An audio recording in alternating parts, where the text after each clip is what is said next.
Now, from WYDC TV, this is Big Fox News at 10.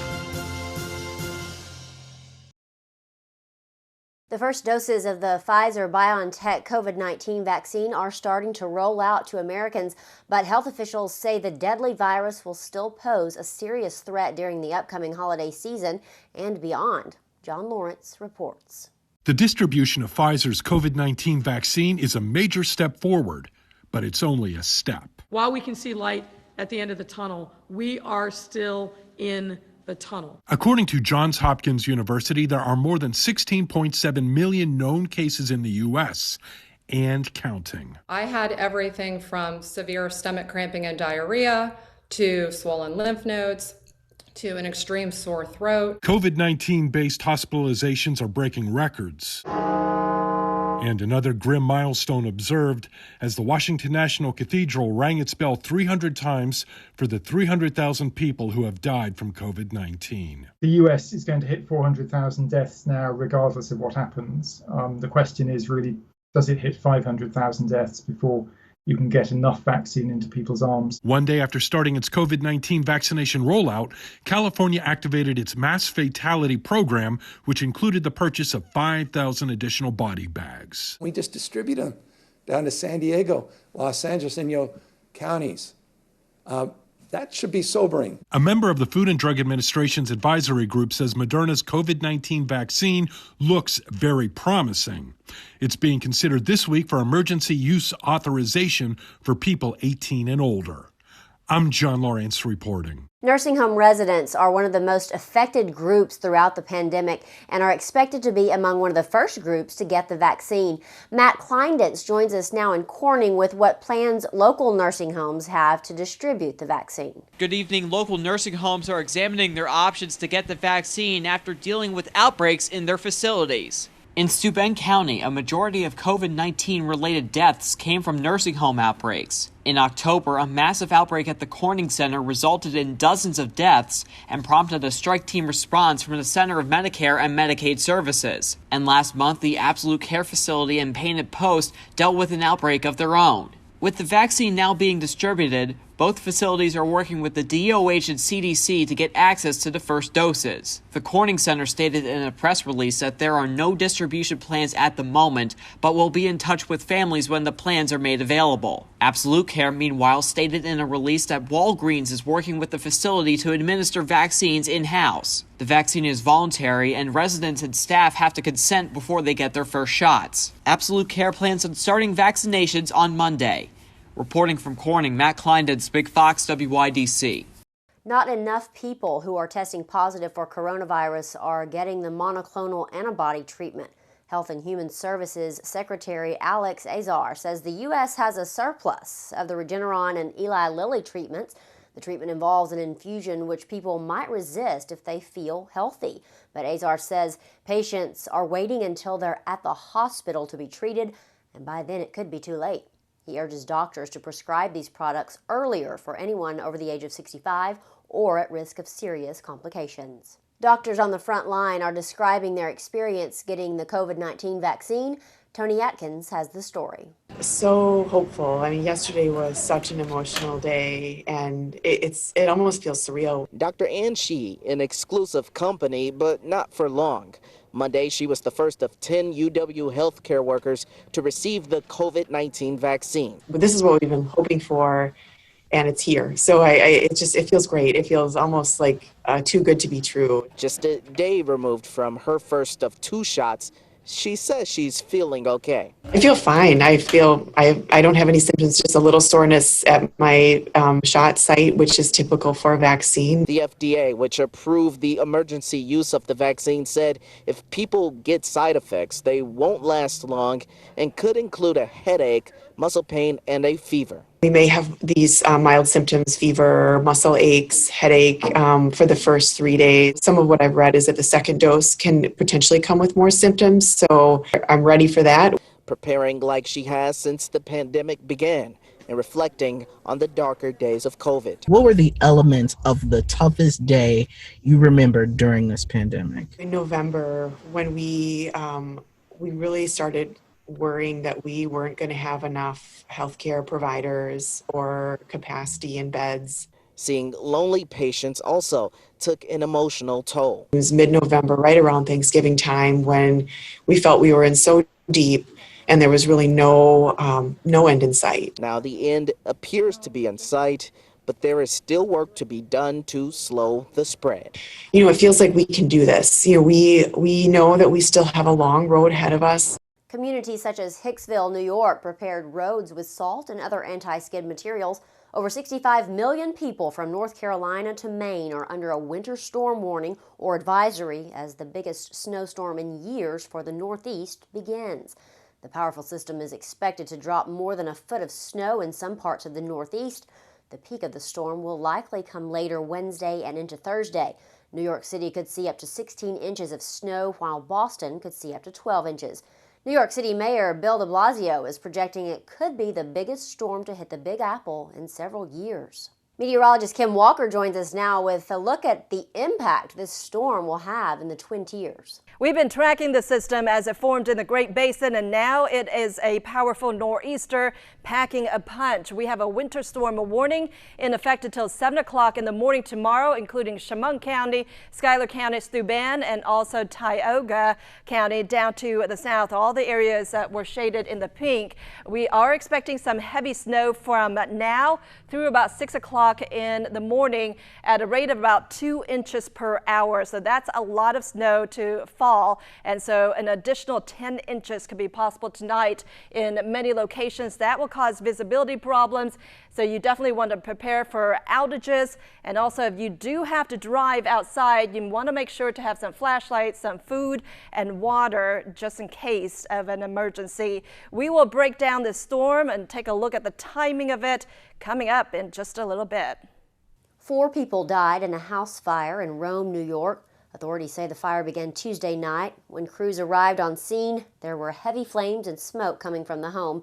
4 adults were inside. Due to the structure being unstable, firefighters were unable to enter the residence. The county medical examiner's office will be conducting autopsies on the individuals. The names will be released once that has been done and the family has been notified. Demonstrators protested in Rochester, New York Tuesday, calling for justice in the death of Daniel Prude. Prude died in March, a week after a police encounter that left him unconscious. Tuesday's protests came after Rochester's Office of Public Integrity released a report on Prude's death. The report found no ethical or policy violations by non-sworn employees serving under the mayor. Protesters objected to the findings, saying the city shouldn't be in charge of investigating itself. Prude's death didn't come to light until months after it happened. Demonstrators have called for the mayor and police chief to resign. The mayor fired the chief in September. Bells are ringing in Corning as local Democrats and Republicans participated in the 11th annual Bell Ringing Challenge. The friendly competition helps to encourage residents to donate to the Corning Salvation Army. Phil Palmisano says the event allows both political parties to unite for an important cause. We have our politics, we have our differences, but a way for us to come together and unify in something we can all agree on, helping a community organization that does so much good to help people and families right here in our local community. Palmisano encourages residents to help support the effort. Corning Mayor Bill Bolin will be out ringing the bell tomorrow at noon. The United States Postal Service says it's overwhelmed right now with an unprecedented number of packages and a limited number of employees due to COVID-19. The USPS issued a statement Monday warning that customers may experience temporary delays during the holiday season. It says there is a temporary employee shortage due to a surge in COVID cases and at the same time a historic volume of mail. The Postal Service is asking people to send holiday packages and cards as soon as possible to avoid items arriving after Christmas. The Department of Energy rolled back water flow restrictions on shower heads and other appliances Tuesday. The new policy comes after President Donald Trump complained about low-flow shower heads and toilets for months. Before, shower heads weren't allowed to use more than 2.5 gallons of water per minute. The revised policy says each nozzle can now use that amount. That effectively eliminates the restriction since manufacturers can attach as many nozzles as they want to a single shower head. The holiday season is usually a thriving time for New York City's Times Square hotels, but not this year. The New York Marriott Marquis is permanently laying off more than 800 workers who have been temporarily laid off. The Wall Street Journal says the layoffs were revealed in a filing with the State Department of Labor. Marriott says the unprecedented severity of the COVID-19 crisis has forced the location to make these difficult decisions. The Times Square Marriott furloughed more than 1,200 employees in March as tourists and business travelers canceled plans. Hotel occupancy was still about 80% below normal levels last month. Still ahead tonight, it's being called a major milestone in the testing for COVID-19. The FDA has now authorized the first over-the-counter, fully at-home COVID-19 test. More on how it works coming up.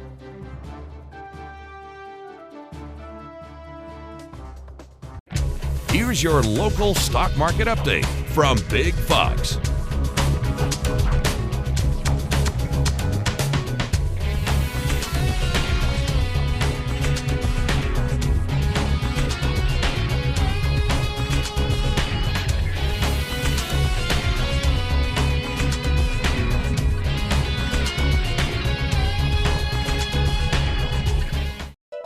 Now, your Twin Tiers forecast from Big Fox. Tonight's Big Fox forecast is brought to you by William Mattar.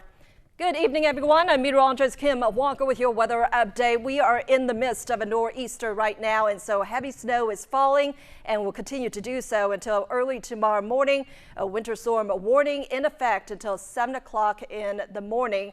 It's so hard to remember that it's winter because earlier this week, temperatures were in the 50s. It has been warmer than normal as we start off this month, but meteorologically, December 1st was the start of winter. Our winter solstice, though, will start on Monday. We are having a reminder that it is winter with all the snow that's falling, and our future radar is showing more snow from Hornell all the way to Elmira and into Binghamton. The heaviest snow will be to the south in northeastern Pennsylvania. As we put this into motion, we will notice at around 2 o'clock to 3 o'clock that snow will be clearing from the northwest to the southeast. So Hornell, Bath, Corning, we could see an end to the snow around 3:30 in the morning, and this will shift eastward into Elmira. So we're going to see a little bit less snow at around 5 o'clock, and then the heaviest snow will be moving out by 8 o'clock in the morning. There still could be a few flurries, but it's not going to add too much.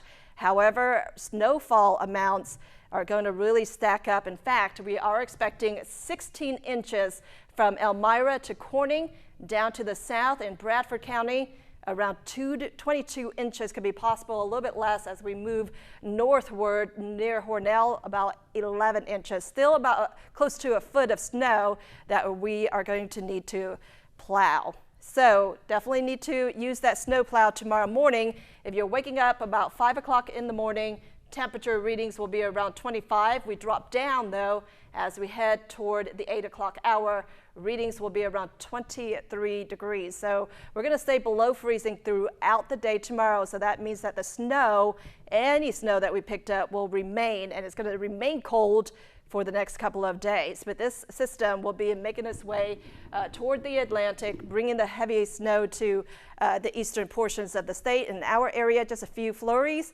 But remember, those roads will be just full of snow. So if you need to head out and about, you definitely want to take caution. We have another round of snow coming by the weekend with another cold front that will come through.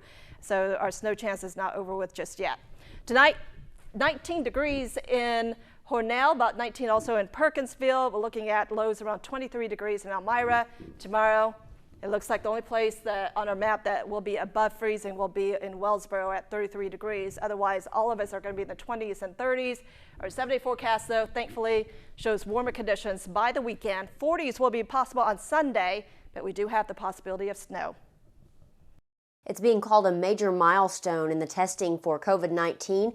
The FDA has now authorized the first over-the-counter, fully at-home test to determine whether a person has been infected by COVID-19.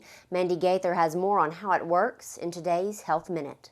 It's a first in the fight against the coronavirus. The Ellume COVID-19 home test is now backed by the FDA for anyone 2 years of age or older. It's the first COVID test that can be used completely at home without a prescription. The test uses a nasal swab, but doesn't go as far back as a swab you'd get from a trained healthcare provider. It has an analyzer that connects with an app on a smartphone to help users conduct the test and decipher the results, which come back on the smartphone. The FDA says the test correctly identified 96% of positive samples and 100% of negative samples in those with symptoms. In a statement, FDA Commissioner Dr. Stephen Hahn says by authorizing a test for over-the-counter use, the FDA allows it to be sold in places like drugstores where a patient can buy it, swab their nose, run the test, and find out their results in as little as 20 minutes.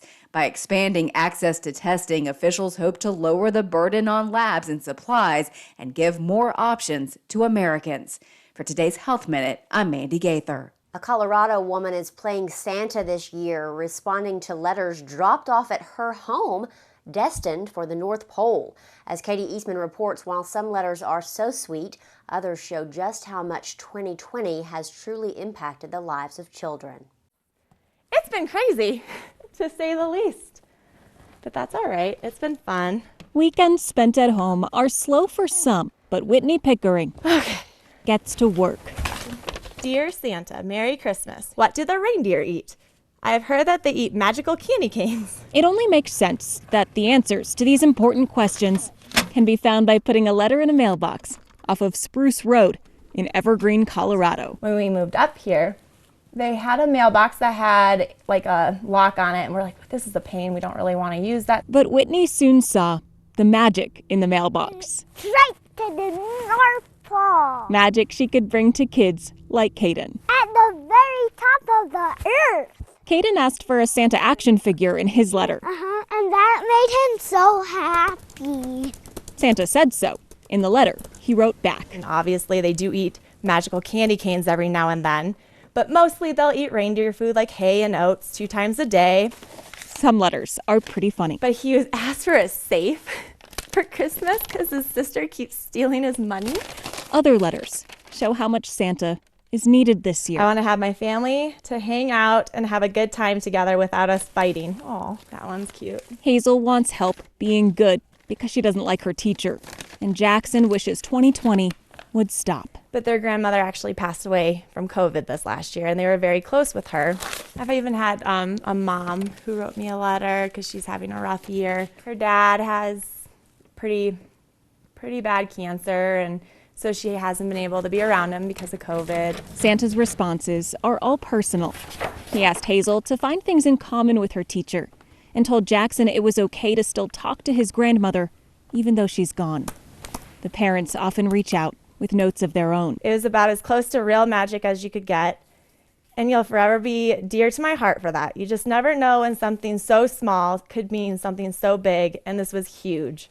It really got me. Magic made on weekends in Evergreen.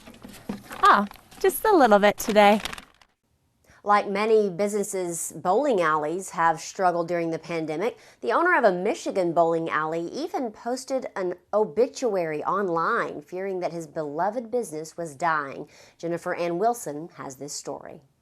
She's barely conscious. She is dying slowly. My baby that I have nursed from birth, called Vision Lanes, is in jeopardy. It was like my wife and I were seeing our daughter die, and our daughters were watching one of their siblings die because they were just as invested as myself and my wife. So more than 17 years ago, Stephen Klein and his wife Lisa opened Vision Lanes in Westland with a dream of building more than just a bowling center. Make it where it's a place where people can go to love and be loved. But when people walk in there, they know that they're treated equally across the board, no matter if they're black or white, or gay or straight, old or young. While he says he supports the governor, the stay-home order, and now the pause has been really tough. And we've been closed for over 200 days. You kind of feel like you've been forgotten. The bills have been piling up while the doors have been closed, and Klein says it's more than that. It wasn't the money as much as it was the knowing that you have lost a loved one, really. So he wrote an obituary on Facebook. There isn't anything her daddy can do to save her.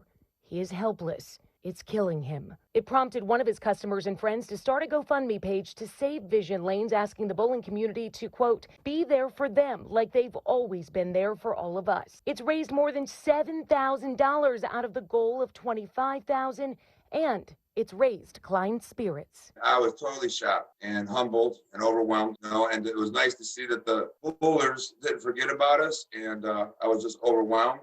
Bad news for holiday shopping. Retail sales dropped slightly last month. That could be a signal that consumer recovery is stalling out as the pandemic worsens in the United States. The Commerce Department said Wednesday sales fell 1.1% last month from October. Clothing stores, restaurants, electronic stores, and gas stations led the sales decline, while spending at grocery stores and online retailers ticked up. Overall, retail sales are up 4.1% from last year. Spending at online retailers is up 29.2% from the same time last year. With coronavirus cases on the rise nationwide, Starbucks is making some changes to help cut down on the number of people in its stores. The company is temporarily suspending its buy one, get one drink deals, better known as happy hour. Starbucks announced that it will forego the next planned happy hour dates, set for December 17th and January 7th. The coffee giant cited the increasing infection rate, noting the current guidance to not gather indoors in large groups for long periods. Chick-fil-A has the slogan, eating chicken is always an occasion. And one Pennsylvania man has certainly made it an occasion in the form of a challenge. Steve Naness explains in Take a Look at This. Can I please have a number one? Chick-fil-A's slogan asks people to eat more chicken, and this Pennsylvania man has taken that request a little too seriously. Day number 18. Today's day 28, 42. For more than 130 days, Matt Stout has eaten Chick-fil-A because he wanted to break an unofficial record. He started the challenge in July, eating at the fast food restaurant every day it was open because he saw another man in California do the same for 114 days. You can probably guess that by now he's a little chickened out. Body camera shows this frightening scene in Orlando, Florida. A car found upside down in a retention pond and a boy outside of the car asking for help. Gabriel, I need you to come to me. Police aren't sure how the car flipped, but the boy's father and 4-year-old brother were stuck inside. With the help of this team of officers, Orlando Fire Dive Team, and a Good Samaritan who kept the 4-year-old's head above water, police say everyone made it out of this scary accident in good condition. And here's a sneak peek inside of one of Santa's helpers' homes. Whitney Pickering has taken responsibility to monitor one of Santa's mailboxes near her home in Colorado. Dear Santa, Merry Christmas. What do the reindeer eat? She spends her weekends helping Santa sort through his mail because, as you can imagine, in a year like this one, a little extra kindness goes a long way. For Take a Look at This, I'm Steve Nannis. A special visitor surprised a Texas children's hospital to spread a little holiday cheer. Old St. Nick stopped by Methodist Children's Hospital alongside his elves to make sure everyone was at a safe distance. Santa rappelled down the sides of the hospital and met with the kids through their windows. The hospital collaborated with a window washing company to arrange the event. Patients eagerly waited to get a glimpse of Santa as he made his way down the building. The hospital says this socially distanced visit from Santa and his elves really boosted the children's holiday spirits. Thanks for joining us. Have a great night.